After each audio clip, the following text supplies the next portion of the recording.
నేను సీఎం అయితా అని చెప్పుకుంటున్న ఈటల రాజేందర్ గారిని 100 కిలోమీటర్ల లోపల బొందబెట్టి మళ్ళా హుజరాబాద్ లో బీఆర్ఎస్ పార్టీ జెండా ఎగిరేసిన మొగోని మిస్టర్ గాంధీ. నీలాగా పూటకొక పార్టీ పూటకో నిమిషం మారే బ్రోకర్వి నువ్వు. ఇలా కంచెలేసి ఇలా మీరు నన్ను ఆపిర్రు, పర్వాలేదు.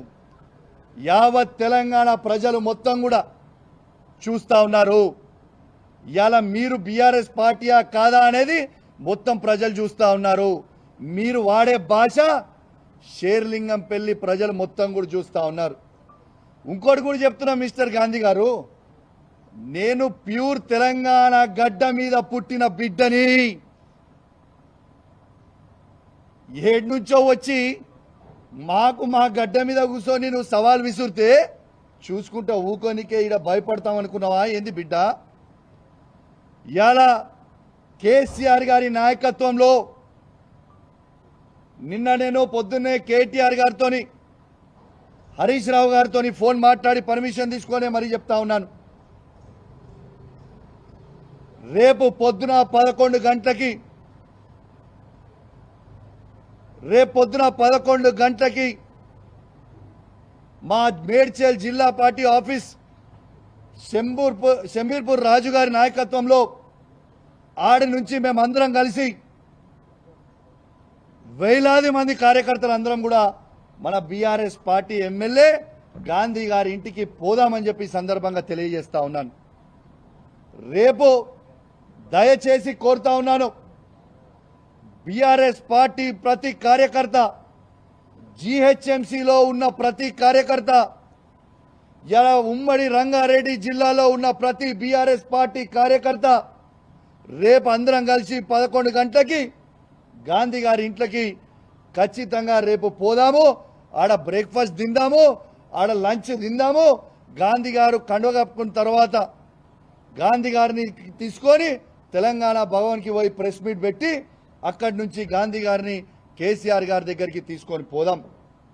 స్వాగతం పలుకుదాం.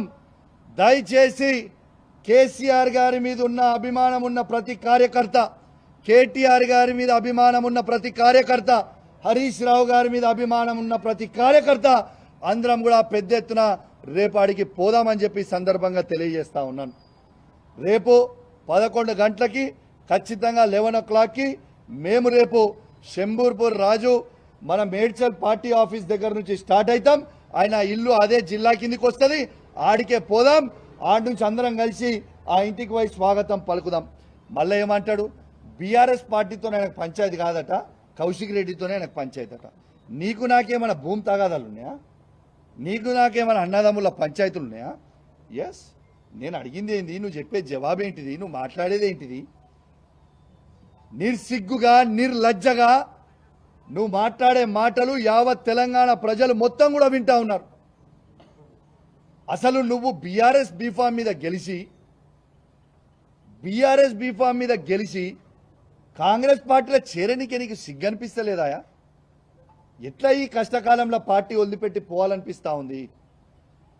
అంటే మీ వందలాది కోట్లకి అమ్ముడు పోడు, మీ భూ పంచాయతీలు ఏడని నియోజకవర్గంలో ఉంటే అవి పోయి సెటిల్ చేసుకోవడానికి కోసమో మీ స్వార్థం కోసం తప్పితే కేసీఆర్ గారు నీకేం తక్కువ చేసిండు? నీ నియోజకవర్గానికి ఏం తక్కువ చేసిండు? ఈ నియోజకవర్గాన్ని మొత్తం భారతదేశమే తిరిగి చూసే విధంగా అభివృద్ధి చేసిండు కదా కేసీఆర్ గారు. ఇలా ఖచ్చితంగా సరే, నువ్వు ఇంత పెద్ద మాటలు మాట్లాడుతున్నావు కదా, ప్రజాస్వామ్యంలో తన్నుకునుడు గుద్దుకునుడు పెద్ద ఇష్యూ కాదు. నిజంగా తన్నుకుందామంటే రా, నువ్వు ఒక్కనివిరా, నేను ఒక్కని వస్తా, ఇద్దరం తన్నుకుందాం, ఆడ తీసుకుందాం, ఎవరికి బలవంతులో చూసుకుందాం, అదే ప్రాబ్లం ఏం లేదు. కానీ ప్రజాస్వామ్యంలో అది ఒప్పుకోరు కదా. నీకు దమ్ము ఉంటే, నువ్వు మొగోనివే అయితే, నీకు చీమురు నెత్తురు ఉంటేనే నీ ఎమ్మెల్యే పదవికి రాజీనామా చేసి మళ్ళీ బై ఎలక్షన్కి రా, వచ్చి గెలిచి చూపి నువ్వు దమ్ము నోనాలి, అప్పుడు ఒప్పుకుంటాను. రిజైన్ చేయి, నీకు దమ్ముంటే నువ్వు రిజైన్ చేయి అంటున్నా నేను. నీకు దమ్ముంటే నువ్వు రిజైన్ చెయ్యి.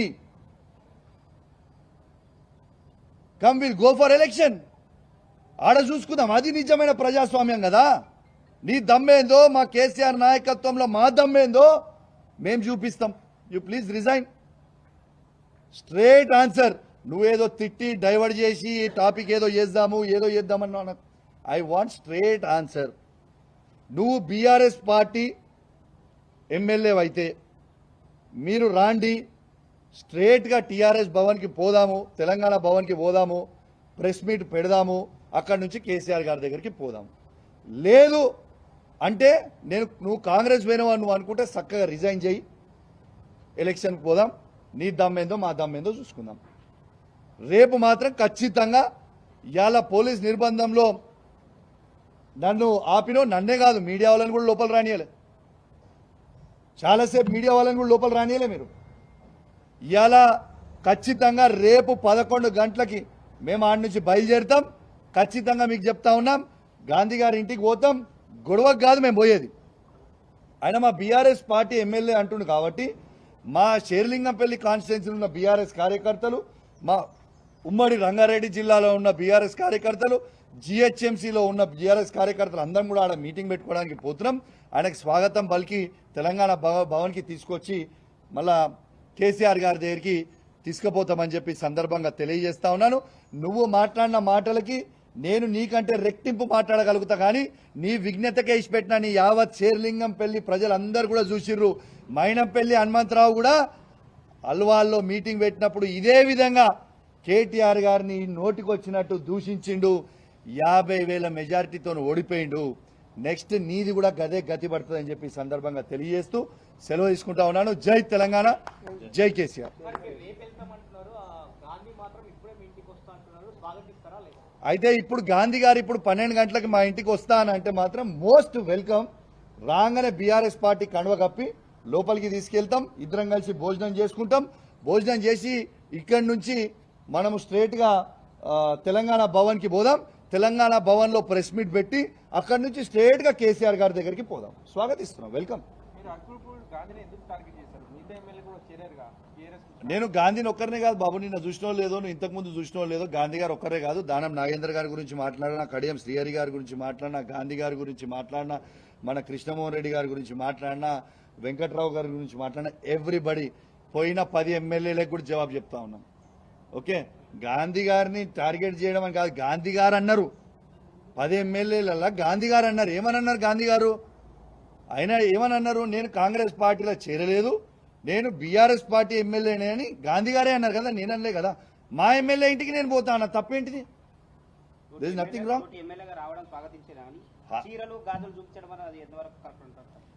ఈ సంస్కారం నేను నేర్పలే. ఈ సంస్కారం ఈ రాష్ట్ర ముఖ్యమంత్రి అయిన రేవంత్ రెడ్డి గారు నేర్పిర్రు. అదే కరెక్ట్ అని నేను అనుకున్నా. రేవంత్ రెడ్డి గారు కూడా మా కేటీఆర్ గారు అన్నారు కదా, చీరలు కట్టుకొని గాజులు వేసుకొని ఆడ బస్సు ఎక్కువ అని అన్నది రేవంత్ రెడ్డి గారు కాదా? మరి రేవంత్ రెడ్డి గారే మాట్లాడుతున్నప్పుడు, ఈ రాష్ట్ర ముఖ్యమంత్రి కాన్స్టిట్యూషన్ హెడ్ అన్నప్పుడు, గవర్నర్ తర్వాత తనే కాబట్టి తను మాట్లాడినప్పుడు అదే కరెక్ట్ అన్నా కనిపించింది. ఆయన నేర్పించిన సంస్కారం ఇది, నేను నేర్చిన సంస్కారం కాదు. దిస్ ఇస్ రేవంత్ రెడ్డి గారు నేర్పించిన సంస్కారం. కౌశిక్ రెడ్డి ఒక బ్రోకరు కాంగ్రెస్ పార్టీ నుంచి 10 మంది ఎమ్మెల్యేలు తీసుకొస్తా అన్నాడు. పట్ల జరిగినప్పుడు ఢిల్లీలో ఉండి బాత్రూమ్ నుంచి ఫోన్ మాట్లాడడానికి ఏం జరిగింది ఏంటనేది అసలు ఎంత పాగలగాడంటే గాంధీ, అసలు ఆయన 3 సార్లు ఎమ్మెల్యే ఎట్లా గెలిచిండో, ఈ షేర్లింగంపల్లి ప్రజలు ఆయనకి ఎట్లా ఓట్లు వేసిరో నాకు అర్థమైతలేదు. ఎందుకంటే అసలు నేను టీఆర్ఎస్ పార్టీలో చేరిన నాడు గాంధీ గారికి తెలియంది ఏంటంటే కాంగ్రెస్ పార్టీలో ఉన్నదే 5 ఎమ్మెల్యేలు. నేను 10 మంది ఎమ్మెల్యేలను ఎట్లా తీసుకొని వస్తా? కాంగ్రెస్ పార్టీలో ఉన్నదే 5 ఎమ్మెల్యేలు కదా అన్నాడు. నేను 10 మంది ఎమ్మెల్యేలను ఎట్లా తీసుకొని వస్తా? నంబర్ 1 ఆయనకి హిస్టరీ తెలియదు కావచ్చు. పోయి నీ రేవంత్ రెడ్డిని అడుగు. కౌశిక్ రెడ్డి రేవంత్ రెడ్డికి ఏం సాయం చేసిండు అనేది నీ రేవంత్ రెడ్డిని అడుగు, చెప్తాడు. నీ రేవంత్ రెడ్డి పిసిసి ప్రెసిడెంట్ ఎట్లయిండో నీ రేవంత్ రెడ్డిని అడుగు, ఒక్కసారి చెప్తాడు. నీకు తెలియదు, ఎందుకంటే నువ్వు ఇక్కడోని కాదు కదా, ఎక్కడి నుంచి వచ్చినోని కదా. సో నీకు తెలంగాణ చరిత్ర ఎక్కువ తెలియదు, కాంగ్రెస్ పార్టీ చరిత్ర నీకు అసలే తెలియదు. ఒక్కసారి నీ రేవంత్ రెడ్డిని పోయి ఒక్కసారి నువ్వు అడుగు, కౌశిక్ రెడ్డి నీకు ఏం సాయం చేసిండు పిసిసి ప్రెసిడెంట్ కావడానికి అనేది రేవంత్ రెడ్డిని అడుగు. నేను కాంగ్రెస్ పార్టీకి మోసం చేయలేదు. ఆనాడు రేవంత్ రెడ్డి గారు ఈటల రాజేందర్ గారికి 25 కోట్ల రూపాయలకి అమ్ముడు పోయింది. ఆ రోజు ఆయననే బాజాబ్తు ఏబిఎన్ ఛానల్లో ఇంటర్వ్యూ ఇచ్చి కాంగ్రెస్ పార్టీ అధ్యక్షుడు ఉండుకుంటూ మీరు రికార్డ్స్ తీయండి. కాంగ్రెస్ పార్టీ అధ్యక్షుడు వండుకుంటూ ఏబిఎన్ ఇంటర్వ్యూలో బీజేపీ క్యాండిడేట్ అయిన ఈటల రాజేందర్ గెలుస్తాడని ఆ రోజు రేవంత్ రెడ్డి గారు చెప్పిర్రు. రేవంత్ రెడ్డి గారు అమ్ముడు వేయండి తప్పితే నేను అమ్ముడు పోలేదు. నువ్వు రేవంత్ రెడ్డి గారు మోసం చేసిర్రు. రెండోది, ఇలా బీఆర్ఎస్ పార్టీ బీఫామ్ మీద గెలిచి పార్టీకి అండగున్న కౌశిక్ రెడ్డి గొప్పోడా, బీఆర్ఎస్ పార్టీ బీఫామ్ మీద గెలిచి పార్టీలు మారిన గాంధీ గొప్పోడా? ఒక్కసారి ఆలోచన చేయండి. ఇలా బ్రోకర్ ఎవరు? ప్రజలు నిర్ణయించుకుంటారు బ్రోకర్ ఎవరని. This clear. కానీ బీఆర్ఎస్ మీరు భ్రష్టు పట్టిస్తున్నారని అంటున్నాడుగా ఆయన. కేసీఆర్ ను తప్పుదో పట్టిస్తున్నారు, బీఆర్ఎస్ ను భ్రష్టు పట్టిస్తున్నారు. ఏ యాంగిల్ నేను భ్రష్టు పట్టించినా కూడా చెప్పాలి కదా.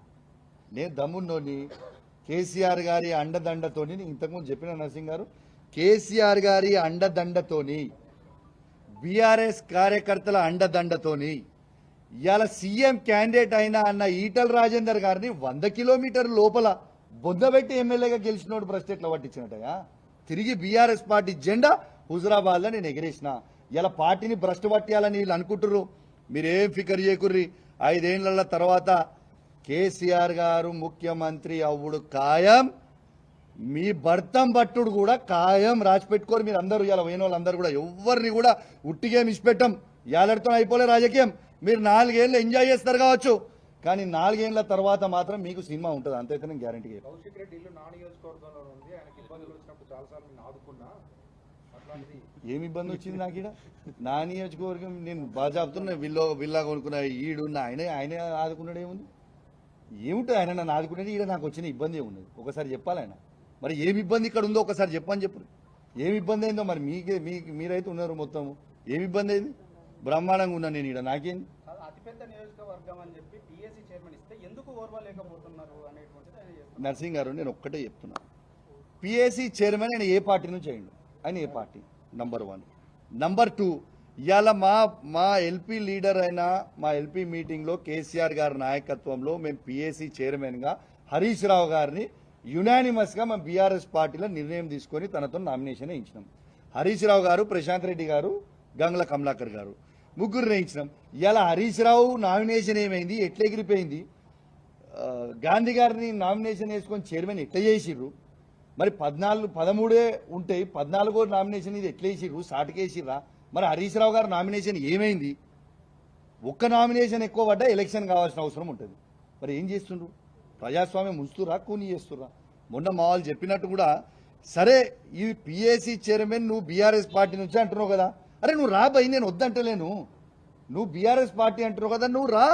వి will go to Telangana Bhavan. You come. మనం ఆడ ప్రెస్ మీట్ పెట్టుకుందాం, కండువ కప్పుకుందాం, మన పార్టీ కండువ కప్పుకొని ప్రెస్ మీట్ పెట్టుకుందాం. అట్లనే నేను తీసుకుపోయి కేసీఆర్ దగ్గరికి తీసుకుపోదాం. దాంట్లో తప్పేముంది? I want know. ఆయన స్పష్టంగా చెప్తున్నారు, బీఆర్ఎస్ పార్టీ ఎమ్మెల్యేగానే పిఎస్సీ చైర్మన్ అయ్యాను, కానీ అభివృద్ధి కోసం ముఖ్యమంత్రితో కలిసి పనిచేస్తున్నాను అనేటువంటి మాట. ఒక్క నిమిషం. సరే ఓకే, నువ్వు ఆయన అన్న వీడియోని నీకు చూపిస్తా లైవ్లో. మళ్ళీ ఒక్కసారి మీకు వీడియో చూపిస్తా తను అన్నది. ఒక్క నిమిషం.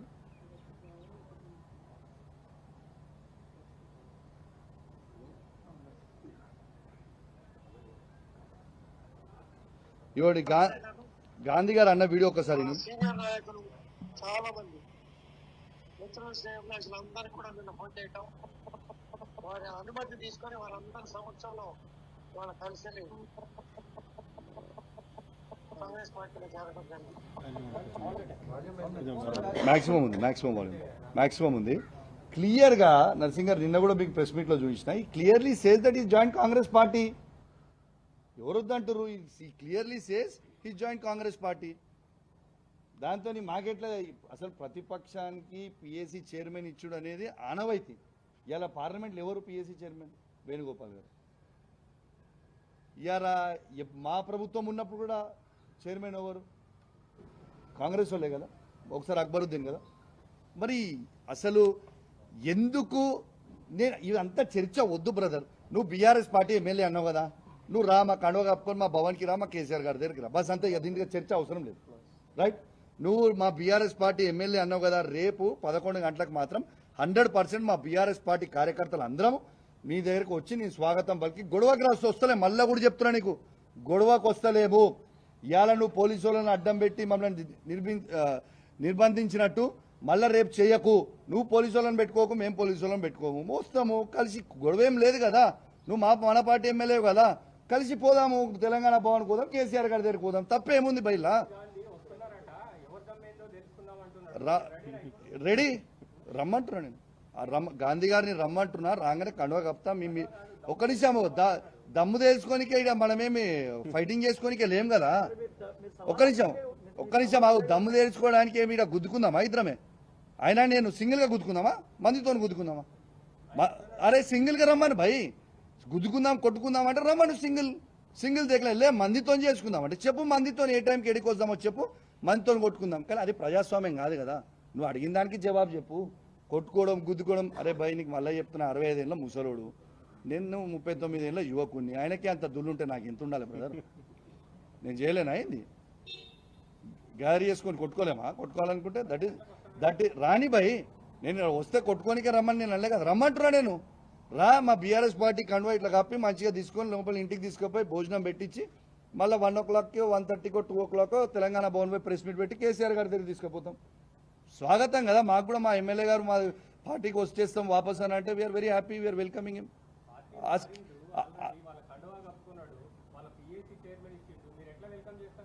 అరే ఆయన నేను మారలేను, ఆయనే చెప్తుండు కదా, నేను మారలే అని నేనేం చెప్తలేను, ఆయనే చెప్తుండు. వస్తా అంటే మేము వెల్కమ్ చేస్తాం, మాకేముంది. ఆయనే అంటున్నాడు నేను బీఆర్ఎస్ పార్టీ ఎమ్మెల్యే అని. Thank you very much.